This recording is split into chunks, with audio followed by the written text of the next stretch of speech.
Hey, my name is Joe Crump. I've gotten a lot of emails asking me to tell my story, a little bit about how I got into real estate investing, how this process works, some of the things I've been through, some of the experiences that I've had, and mistakes that I've made over the years, and a little bit about what I'm doing right now. I started real estate investing back in 1986. I was working in Los Angeles on film crews. I'd gone to film school and I got a degree in filmmaking, and I wanted to do that for a living. And I was working on these crews as a grip. I was making about $60,000 a year working as a grip, a union grip, as a union that's now defunct called NABET. We did lighting. Basically, we were the ones, tugging around we mold and shape the lighting in a film. So one day I was sitting on the dolly with the first camera assistant, and he was telling me about his house that he owned there in Los Angeles that had gone up in value that year more than both he and I had made in that year. And I said, wait, you just own this property and it's gone up in value and you've made this much money just because you own the property? And he said, yeah. I said, I got to look into this. So I started asking everybody I knew about houses and real estate, and I started looking at the market, and the market was crazy good back then. This was in the late '80s of Los Angeles. It was just booming. It was a bubble market. And so I decided I was going to buy. And I bought my first house out in Lancaster. I didn't know what I was doing. I didn't know what I was going to do with the property. I didn't want to live in it. It was an hour away from where I lived. But I knew that I could afford it. I could qualify for the property. It was about $100,000, $106,000, something like that, was the value of it at the time. And I was able to get a mortgage on it because I had a good job. It took them 4 months to build. And during that 4 months that it took to build, it went up about 25% in value. So now it was worth $125,000, $130,000. So I said, I could put a tenant in here, but I could also just sell it. So I turned around and immediately sold this brand new construction home. I got a real estate agent did it for me, and we sold it, and I ended up walking away with about $20,000 in profits, which I thought, this is cool. I didn't really do anything to make this happen, and I just made $20,000. It would have taken me a third of a year to make that in my regular job. So I immediately took that money and I thought, oh, what if I bought a property that was under market value? What if I bought a property that maybe needed some fix-up that I could fix up and add value to? So I bought another property. This time it was a VA foreclosure. Got another loan and did it again. And this time I made about $40,000.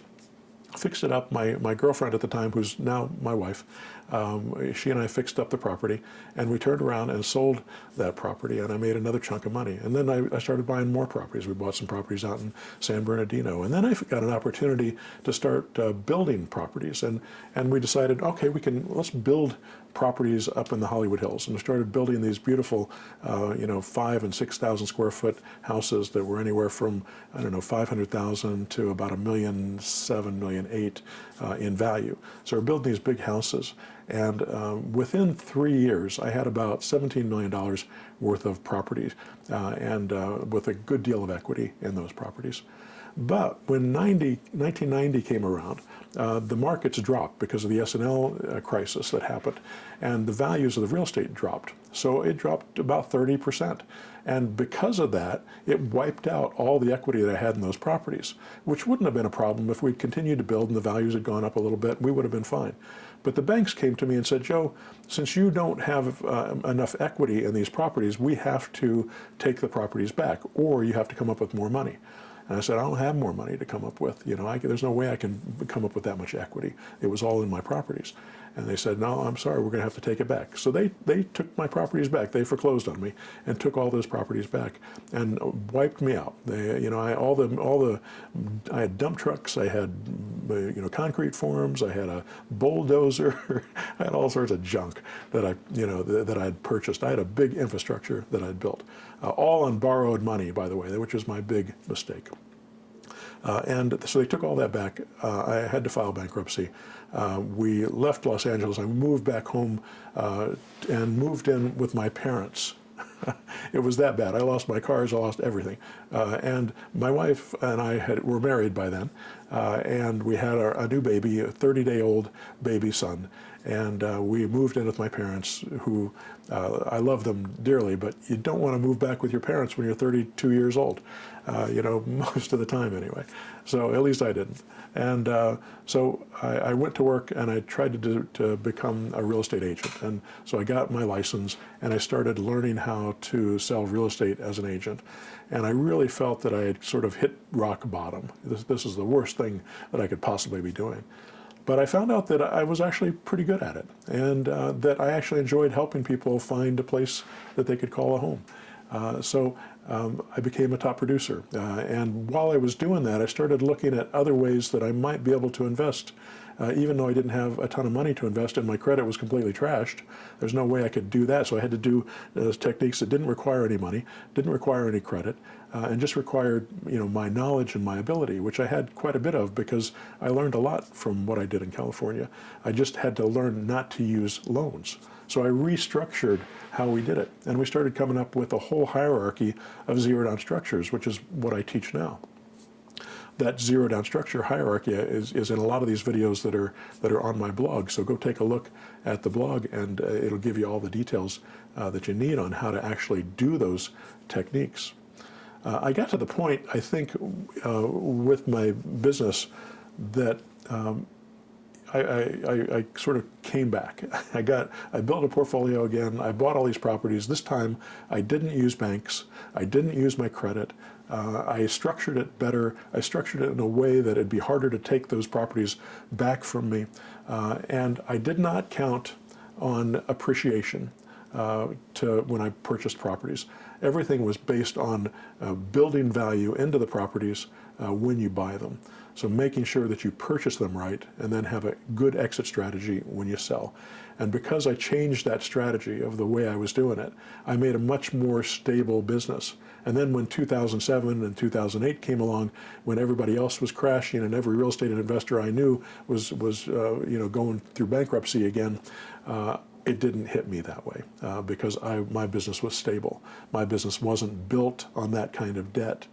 It was built in a different way, and basically on seller finance debt rather than on bank debt that didn't require credit, that didn't require any money into it. I could have given those properties back to them if I had had to, but I didn't have to, and it wouldn't have hurt my credit. So I was able to hold on to those properties during that difficult time. And then I also was in a position by then to be able to buy other properties that went on the market during that crash for 20, 30 cents on the dollar. So I got some really amazing deals during that time as well. We still get great deals, but that was an amazing time because there were so many properties that had gone through foreclosure, and the banks had a lot of properties they were trying to unload. So now it was my turn to take properties from the bank rather than vice versa. So anyway, I've come to a time in my life now where I have a lot of freedom. I probably put in an hour or two a day in my business. Is my real estate investing business. And I'm able to do that because I've automated most of the things that we do. All the things that I haven't automated, I've outsourced.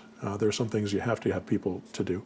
So I'm able to automate about 90%. And I use a system that we developed for that very purpose called pushbuttonautomarketer.com. You can go check it out yourself. And you can use the same type of business system that I've used to be able to build your own business and model it after the one that I've built. So all that 90% of that business, of that work, can be automated. The other 9% we've outsourced. So I've got people that are helping me do different things: property managers,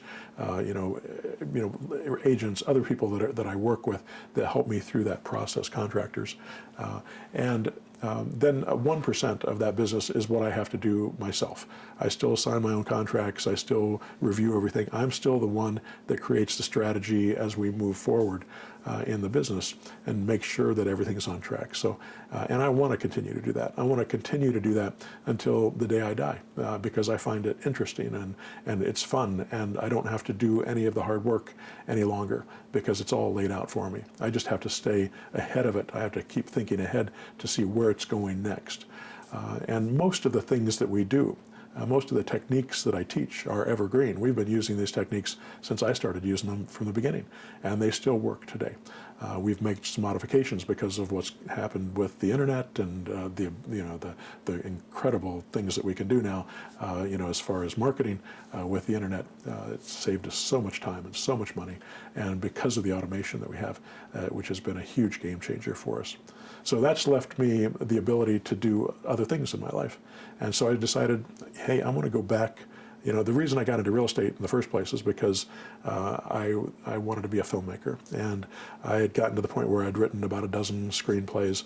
I had actually gotten one picked up by 20th Century Fox at the time, and I even came home one day with a bottle of Dom Perignon to my wife and my sister, who was living with us at the time, and said, I think I've sold my screenplay. And it was, a celebration. I was going to make $350,000. It was going to be great.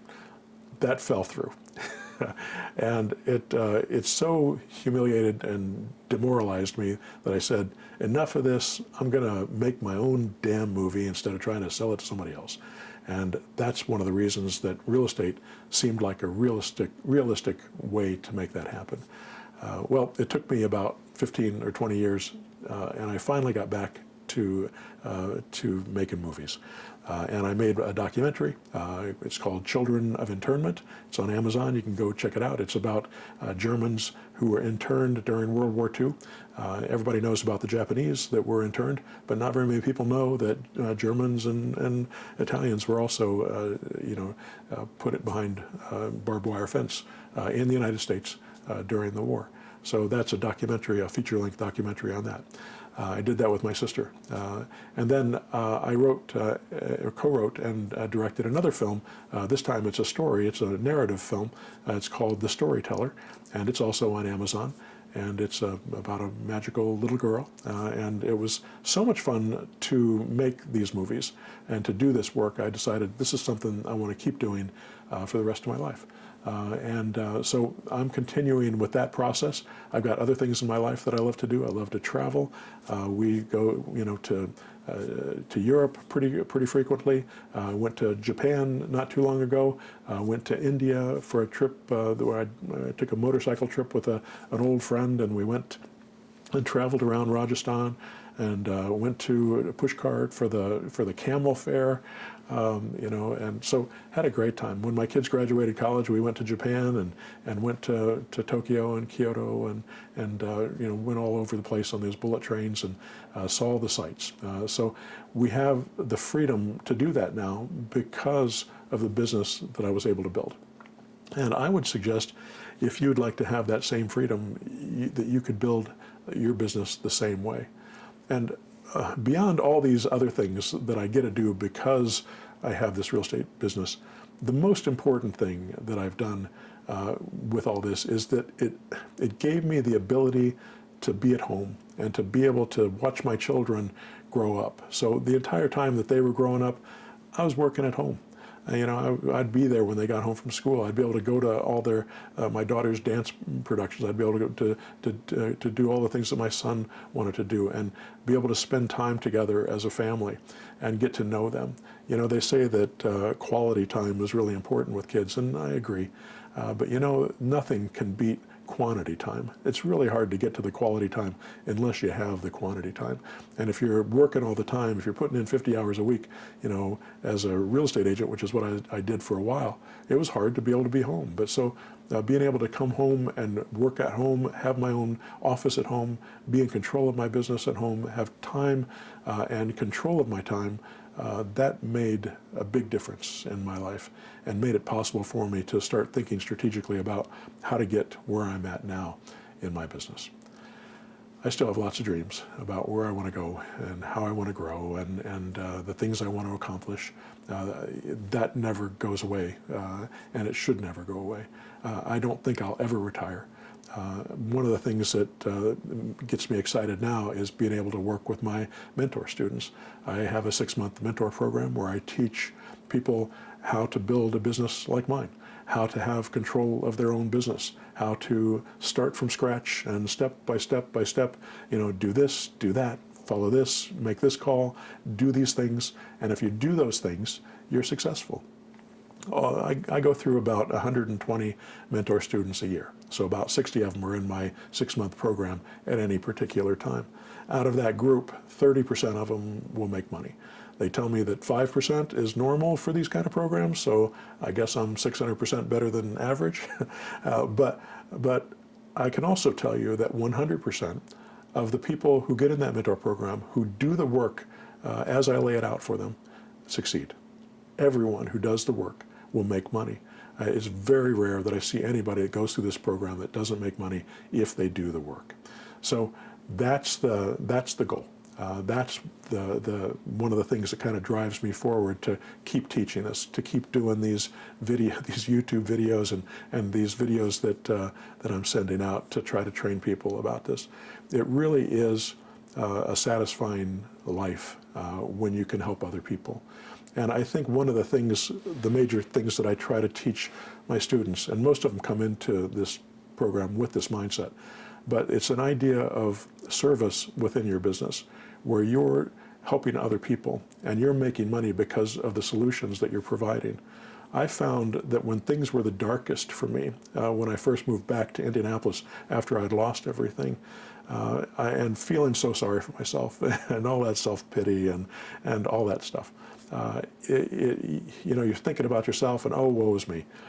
But when I was able to take my eyes off myself and put it on somebody else and say, this person here, I can help them. I can solve this problem for them. I can help them find a house that they're not going to be able to get on their own.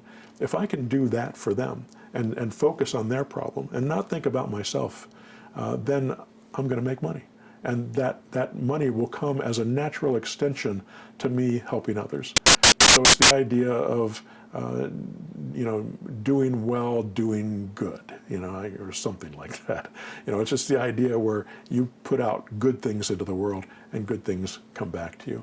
And it has proved to be true for me. And I think that it would work for you as well. Anyway, that's my story. I'd love to work with you if you're interested in getting into the mentor program. You might also take a look at the Auto Marketer. That's something that I didn't talk about a lot here, but I talk a lot about on my blog that has a lot of training materials on how to use it and how to build a system and how to build a business that you can be proud of, that treats people well, that works for people that, other than just for you. It doesn't take advantage of people. You can sleep at night and you can serve the world by doing it. Anyway, I hope that explains it. All right, thanks for listening.